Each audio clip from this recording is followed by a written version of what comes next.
Hi friends, good morning.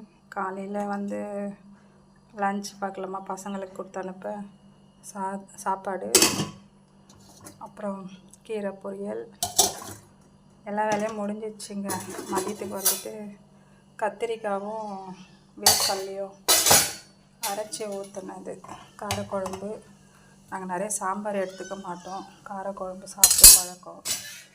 அப்புறம் மாங்காங்க திதிப்பாக இருக்குது, அதனால் பசங்களுக்கு கொடுத்து அனுப்பலாம் அப்படின்னு சொல்லிட்டு மதியத்துக்கு வந்துட்டு மூக்கல்ல கொடுத்து வச்சுருக்கேன் ஸ்நாக்ஸுக்கு. அப்புறம் முருங்கைக்கீரை சாம்பாருங்க. எங்களுக்கு முருங்கைக்கீரை செஞ்சுப்பேன், ஆனால் பசங்க முருங்கைக்கீரை சாப்பிட மாட்டாங்க. அதனால் பைத்தம்பருப்பு போட்டு அவங்களுக்கு சாம்பார் செஞ்சு சாப்பாடு கலரி கொடுத்துருவேங்க. அவ்வளோதான் ஆயிடுச்சு. இப்போ காலையில் சாப்பிட்றதுக்கு சிக்கன் குழம்புங்க. நைட்டு வச்சுது சிக்கன் குழம்பு, தோசை ஊற்றணுங்க. இன்னும் லன்ச் பேக் பண்ண, சாப்பாடு ஆற வச்சு போடணும். தேங்க்ஸுங்க. Good morning.